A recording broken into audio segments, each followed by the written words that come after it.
ರೈಲಿನಿಂದ ರಾಘವ ಕೆಳಗಿಳಿದಾಗ ರಾತ್ರಿ ಸುಮಾರು 8 ಗಂಟೆಯಾಗಿತ್ತು. ಆ ಪುಟ್ಟ ರೈಲು ನಿಲ್ದಾಣದಲ್ಲಿ ಜನರಿರಲಿಲ್ಲ. ಸುತ್ತಲೂ ದಟ್ಟವಾದ ಕತ್ತಲು ಆವರಿಸಿತ್ತು. ನಿಲ್ದಾಣದಲ್ಲಿ ಒಬ್ಬ ಮುದಿ ಚಹಾ ಮಾರುವ ಅಜ್ಜ ಅಲೆದಾಡುತ್ತಿದ್ದರು. ಅಜ್ಜ, ಸ್ವಲ್ಪ ಇತ್ತು ಕೇಳಿ. ಬನ್ನಿ ಸಾಹೇಬ್ರೆ, ಬಿಸಿ ಬಿಸಿ ಚಹಾ ಕುಡಿತೀಹಾನ್? ಇಲ್ಲ ಅಜ್ಜ, ಈಗ ಚಹಾ ಬೇಡ. ಇಲ್ಲಿಂದ ರಾಮದುರ್ಗದ ಪೋಸ್ಟ್ ಆಫೀಸ್ಗೆ ಹೋಗುವುದು ಹೇಗೆ? ನಾನಲ್ಲಿಗೆ ಹೊಸದಾಗಿ ಬಂದಿರೋ ಪೋಸ್ಟ್ ಮಾಸ್ಟರ್. ಓಹೋ, ನೀವೇನಾ ಹೊಸ ಪೋಸ್ಟ್ ಮಾಸ್ಟರ್? ನೋಡಿ ಸಾಹೇಬ್ರೆ, ಆ ಜಾಗ ಇಲ್ಲಿಂದ ಸ್ವಲ್ಪ ದೂರವಿದೆ. ನೀವೊಂದು ಕೆಲಸ ಮಾಡಿ, ನಿಲ್ದಾಣದಿಂದ ಸ್ವಲ್ಪ ಮುಂದೆ ಹೋದರೆ ಒಂದು ಚಹಾ ಅಂಗಡಿ ಸಿಗ್ತದೆ. ಅಲ್ಲಿ ನಮ್ಮ ಭೈರವ ರಿಕ್ಷಾದವನು ಕುಳಿತಿರ್ತಾನೆ. ಈ ರಾತ್ರಿಯಲ್ಲಿ ಅವನೊಬ್ಬನೇ ನಿಮ್ಮನ್ನು ಅಲ್ಲಿಗೆ ಕರೆದೊಯ್ಯಬಲ್ಲವನು. ರಾಘವ ಅಜ್ಜನಿಗೆ ಧನ್ಯವಾದ ಹೇಳಿ ಮುಂದೆ ನಡೆದ. ಸ್ವಲ್ಪ ದೂರದಲ್ಲೇ ಒಂದು ಸಣ್ಣ ಬೆಳಕು ಕಂಡಿತು. ಅದು ಆ ಚಹಾ ಅಂಗಡಿ.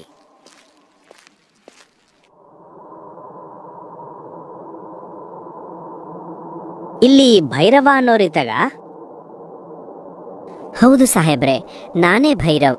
ಹೇಳಿ, ಎಲ್ಲಿಗೆ ಹೋಗಬೇಕು? ನಾನು ರಾಮದುರ್ಗದ ಪೋಸ್ಟ್ ಆಫೀಸ್ನ ಹೊಸ ಪೋಸ್ಟ್ ಮಾಸ್ಟರ್. ಪ್ರಕಾಶ್ ಅವರು ನನ್ನ ವಾಸಕ್ಕೆ ಅಲ್ಲಿ ವ್ಯವಸ್ಥೆ ಮಾಡಿದ್ದಾರೆ. ಓ, ಆ ಮನೆಯಾ? ಸರಿ, ಬನ್ನಿ ಸಾಹೇಬ್ರೆ, ಕುಳಿತುಕೊಳ್ಳಿ. ಆದರೆ ಇಷ್ಟು ದೂರದಿಂದ ಬಂದಿದ್ದೀರಾ, ಒಂದು ಚಹಾ ಕುಡಿದು ಹೋಗೋಣವೇ? ಬೇಡ ಭೈರವ, ಈಗಾಗಲೇ ತುಂಬಾ ತಡವಾಗಿದೆ. ಬೇಗ ಹೊರಡೋಣ ಬಾ. ರಿಕ್ಷಾ ಕತ್ತಲ ಹಾದಿಯಲ್ಲಿ ಸಾಗುತ್ತಿತ್ತು.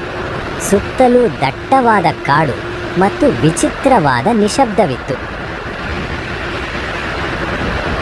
ಸಾಹೇಬ್ರೆ, ನೀವಲ್ಲಿ ಒಬ್ಬರೇ ಇರಲು ಬಂದಿದ್ದೀರಾ? ಅಲ್ಲಿನ ವಿಷಯ ನಿಮ್ಗೇನಾದ್ರೂ ಗೊತ್ತಿದೆಯೇ? ವಿಷಯ ಅಂದ್ರೆ ಏನ್ ಹೇಳ್ತಿದ್ಯಾ ಭೈರವ? ಪೋಸ್ಟ್ ಮಾಸ್ಟರ್ ಕೆಲಸ ಅಂದಮೇಲೆ ಒಬ್ಬನೇ ಇರಬೇಕಲ್ವೇ? ಏನಿಲ್ಲ ಸಾಹೇಬ್ರೆ, ಸುಮ್ಮನೆ ಕೇಳಿದೆ ಅಷ್ಟೇ.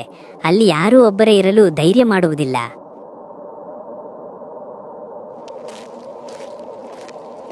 ಸ್ವಲ್ಪ ಹೊತ್ತಿನಲ್ಲಿ ಒಂದು ಹಳೆಯ ಮನೆ ಬಂದಿತು. ಅಲ್ಲಿ ರಂಗಣ್ಣ ಎಂಬುವವನು ಕಾದು ನಿಂತಿದ್ದ. ಬನ್ನಿ ರಾಘವ ಅವರೇ, ಬನ್ನಿ. ಇದು ನಿಮ್ಮ ರೂಮು. ಪಕ್ಕದಲ್ಲೇ ಅಡುಗೆ ಮನೆ ಇದೆ. ಕೆಲಸದವಳು ಊಟ ಮಾಡಿ ಹೋಗಿದ್ದಾಳೆ. ನೀವು ತುಂಬ ಸುಸ್ತಾಗಿರಬೇಕು, ವಿಶ್ರಾಂತಿ ತಗೊಳ್ಳಿ. ರಂಗಣ್ಣ ಹೋಗುವ ಮುನ್ನ ಕಿಟಕಿಯ ಕಡೆ ಬೆರಳು ತೋರಿಸಿ ಹೇಳಿದ. ಒಂದು ಮುಖ್ಯವಾದ ವಿಷಯ, ರೂಮಿನ ಆ ಕಡೆಯ ಕಿಟಕಿಯನ್ನು ಮಾತ್ರ ರಾತ್ರಿ ಹೊತ್ತು ತೆರೆಯಬೇಡಿ. ಯಾಕೆ ರಂಗಣ್ಣ, ಯಾಕೆ ತೆರೆಯಬಾರದು? ಅಲ್ಲಿ ಏನೂ ಇಲ್ಲ ಸಾಹೇಬ್ರೆ, ಬರೀ ಈಚಲು ಮರಗಳು ಮತ್ತು ಒಂದು ಹಳೆಯ ಕೊಳಕು ಕೆರೆ ಇದೆ ಅಷ್ಟೇ. ಅದಕ್ಕೆ ಹೇಳಿದ್ದು. ಸರಿ, ನಾನು ಬರ್ತೀನಿ. ರಂಗಣ್ಣನ ಮಾತು ರಾಘವನ ಮನಸ್ಸಿನಲ್ಲಿ ಅನುಮಾನ ಮೂಡಿಸಿತು. ಭೈರವನ ಮಾತುಗಳು ಮತ್ತು ರಂಗಣ್ಣನ ಎಚ್ಚರಿಕೆ ಏನೋ ರಹಸ್ಯವನ್ನು ಮುಚ್ಚಿಟ್ಟಂತಿತ್ತು. ಯಾಕೆ ಇವರೆಲ್ಲ ಹೀಗೆ ಆಡ್ತಿದ್ದಾರೆ? ಕಿಟಕಿ ತೆರೆದ್ರೆ ಏನಾಗುತ್ತೆ ಅಂತ ನೋಡಿಯೇ ಬಿಡ್ತೀನಿ. ರಾಘವ ಕುತೂಹಲ ತಡೆಯಲಾರದೆ ಕಿಟಕಿ ತೆರೆದ. ತಂಪಾದ ಗಾಳಿ ರೂಮಿನೊಳಗೆ ನುಗ್ಗಿತು. ಹೊರಗೆ ಚಂದ್ರನ ಬೆಳಕಿನಲ್ಲಿ ಈಚಲು ಮರಗಳ ದಟ್ಟವಾದ ಕಾಡು ಮತ್ತು ಒಂದು ಶಾಂತವಾದ ಕೆರೆ ಕಾಣಿಸುತ್ತಿತ್ತು. ರಾಘವ ಕಿಟಕಿ ಮುಚ್ಚಿ ಮಲಗಿದ. ಆದರೆ ಮಧ್ಯರಾತ್ರಿಯಲ್ಲಿ ಅಚಾನಕ್ಕಾಗಿ ಒಬ್ಬ ಮಹಿಳೆಯ ಅಳುವ ಧ್ವನಿ ಕೇಳಿಸಿ ಅವನ ನಿದ್ರೆ ಭಂಗವಾಯಿತು. ಇದೇನು, ಇಷ್ಟು ರಾತ್ರಿಯಲ್ಲಿ ಯಾರು ಅಳುತ್ತಿರೋದು? ಈ ಧ್ವನಿ ಕಿಟಕಿಯ ಕಡೆಯಿಂದ ಬರ್ತಿದೆಯಲ್ಲ. ಅವನು ಎದ್ದು ನೋಡಿದಾಗ ತಾನು ಮುಚ್ಚಿದ್ದ ಕಿಟಕಿ ತಾನಾಗಿಯೇ ತೆರೆದಿತ್ತು. ಹೊರಗೆ ಬಿಳಿ ಸೀರೆಯುಟ್ಟ ಮಹಿಳೆಯೊಬ್ಬಳು ಕೆರೆಯ ಕಡೆಗೆ ನಡೆದು ಹೋಗುತ್ತಿರುವುದು ಕಂಡಿತು.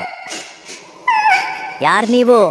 ನಿಲ್ಲಿ, ಅಷ್ಟ್ರಾತ್ರಿಯಲ್ಲಿ ಎಲ್ಲಿಗೆ ಹೋಗ್ತಿದ್ದೀರಾ? ಆದರೆ ಯಾವುದೇ ಉತ್ತರ ಬರಲಿಲ್ಲ. ರಾಘವ ಧೈರ್ಯ ಮಾಡಿ ಮನೆಯಿಂದ ಹೊರಗೆ ಬಂದು ಆ ಮಹಿಳೆಯನ್ನು ಹಿಂಬಾಲಿಸಿದ. ಆದರೆ ಆಕೆ ಕೆರೆಯ ಹತ್ತಿರ ಹೋಗುತ್ತಿದ್ದಂತೆ ಮಾಯವಾದಳು. ರಾಘವನಿಗೆ ಸುತ್ತಲೂ ಒಂದು ನಿಗೂಢ ಶಕ್ತಿ ಇರುವಂತೆ ಭಾಸವಾಯಿತು. ಭಯದಿಂದ ಅವನು ವಾಪಸ್ ಮನೆಗೆ ಓಡಿ ಬಂದ. ಮರುದಿನ ಬೆಳಿಗ್ಗೆ ರಾಘವ ಹಳ್ಳಿಯ ದಾರಿಯಲ್ಲಿ ನಡೆಯುತ್ತಿರುವಾಗ ರಂಗಣ್ಣ ಕೆರೆಯ ದಂಡೆಯ ಮೇಲೆ ಕುಳಿತು ಕಂಡಿತು. ರಂಗಣ್ಣ, ನಿನ್ನೆ ರಾತ್ರಿ ಏನೋ ವಿಚಿತ್ರ ನಡೆಯಿತು. ಆ ಕೆರೆಯ ರಹಸ್ಯವೇನು ಅಂತ ನನಗೀಗಲೇ ಹೇಳಬೇಕು. ನೀವು ಕಿಟಕಿ ತೆರೆದಿದ್ದೀರಿ ಅಲ್ವಾ ಸಾಹೇಬರೇ? ನಾನು ನಿಮಗೆ ಮೊದಲೇ ಎಚ್ಚರಿಕೆ ಕೊಟ್ಟಿದ್ದೆ. ಆ ಬಿಳಿ ಸೀರೆಯ ಹೆಣ್ಣು ಮಗಳು ಈಗ ನಿಮ್ಮನ್ನು ಸುಮ್ಮನೆ ಬಿಡುವುದಿಲ್ಲ. ಯಾರವಳು? ಏನಾಯ್ತು ಹೇಳು? ಅವಳು ಸವಿತಾ, ಈ ಹಳ್ಳಿಯ ಬಡ ಹುಡುಗಿ. ಅವಳ ಮದುವೆಯಾದ ಕೆಲವೇ ದಿನಗಳಲ್ಲಿ ತಾಯಿ ತೀರಿಹೋದಳು. ಗಂಡನ ಮನೆಯಲ್ಲಿ ವರದಕ್ಷಿಣೆಗಾಗಿ ಅವಳಿಗೆ ದಿನ ನರಕ ತೋರಿಸುತ್ತಿದ್ದರು. ಒಂದು ದಿನ ಅವಳು ಕೆರೆಯಲ್ಲಿ ಮುಳುಗಿ ಆತ್ಮಹತ್ಯೆ ಮಾಡಿಕೊಂಡಳು ಅಂತ ಎಲ್ಲರೂ ಹೇಳಿದರು. ಅಂದಿನಿಂದ ಆ ಕೆರೆಯಲ್ಲಿ ಅವಳ ಆತ್ಮ ಅಲೆದಾಡುತ್ತಿದೆ. ಅಂದು ಸಂಜೆ ರಾಘವ ಮತ್ತೆ ಕಿಟಕಿಯ ಹತ್ತಿರ ನಿಂತಿದ್ದಾಗ ಅದೇ ಮಹಿಳೆ ಕೆರೆಯ ದಂಡೆಯ ಮೇಲೆ ಅಳುತ್ತಾ ಕುಂತಿರುವುದು ಕಂಡಿತು. ರಾಘವ ಕೆರೆಯ ಹತ್ತಿರ ಹೋದ. ಸವಿತಾ, ಯಾಕೆ ನೀನಿಷ್ಟು ದುಃಖದಲ್ಲಿದ್ದೀಯಾ? ನಿನ್ನ ಸಾವು ಆತ್ಮಹತ್ಯೆಯೋ ಅಥವಾ ಕೊಲೆಯೋ? ಸವಿತಾ ಮೆಲ್ಲನೆ ತಿರುಗಿದಳು. ಅವಳ ಮುಖ ಭಯಾನಕವಾಗಿತ್ತು. ಕಣ್ಣುಗಳಿಂದ ರಕ್ತ ಸುರಿಯುತ್ತಿತ್ತು. ನಾನು ಆತ್ಮಹತ್ಯೆ ಮಾಡಿಕೊಂಡಿಲ್ಲ. ನನ್ನ ಗಂಡ ಮತ್ತು ಅವನ ಮನೆಯವರು ವರದಕ್ಷಿಣೆಗಾಗಿ ನನ್ನನ್ನು ಈ ಕೆರೆಯಲ್ಲಿ ಮುಳುಗಿಸಿಕೊಂಡರು. ನನ್ನ ಆತ್ಮಕ್ಕೆ ಮುಕ್ತಿ ಇಲ್ಲ. ಅವರಿಗೆ ಶಿಕ್ಷೆ ಆಗುವವರೆಗೂ ನನಗೆ ಶಾಂತಿ ಸಿಗುವುದಿಲ್ಲ. ರಾಘವನಿಗೆ ಅವಳ ಪರಿಸ್ಥಿತಿ ನೋಡಿ ಮರುಕವಾಯಿತು. ಸವಿತಾ, ನಾನು ನಿನಗೆ ಮಾತು ಕೊಡ್ತೀನಿ. ನಿನಗೆ ನ್ಯಾಯ ಕೊಡಿಸುತ್ತೇನೆ ಮತ್ತು ನಿನ್ನ ಅಂತ್ಯ ಸಂಸ್ಕಾರವನ್ನು ಗೌರವಯುತವಾಗಿ ಮಾಡುವ ವ್ಯವಸ್ಥೆ ಮಾಡುತ್ತೇನೆ. ರಾಘವನ ಮಾತು ಕೇಳಿದ ತಕ್ಷಣ ಸವಿತಾಳ ಭಯಾನಕ ಮುಖ ಶಾಂತವಾಯಿತು. ಅವಳು ಮೆಲ್ಲನೆ ಮಾಯವಾದಳು. ಮರುದಿನ ಬೆಳಿಗ್ಗೆ ರಾಘವ ಇಡೀ ಹಳ್ಳಿಯ ಜನರನ್ನು ಕರೆದು ಕೆರೆಯ ಹತ್ತಿರ ಹೋದ.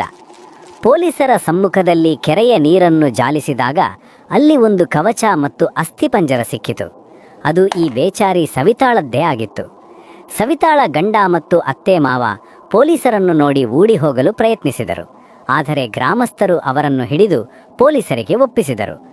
ಅಂದು ಸಂಜೆ ಹಳ್ಳಿಯ ಸ್ಮಶಾನದಲ್ಲಿ ಶಾಸ್ತ್ರೋಕ್ತವಾಗಿ ಸವಿತಾಳ ಅಂತ್ಯ ಸಂಸ್ಕಾರ ನಡೆಯಿತು.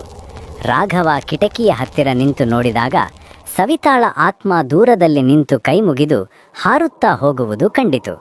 ಅಂದಿನಿಂದ ರಾಮದುರ್ಗದ ಆ ಮನೆಯಲ್ಲಿ ಮತ್ತು ಕೆರೆಯಲ್ಲಿ ಯಾವುದೇ ಅಳುವ ಧ್ವನಿ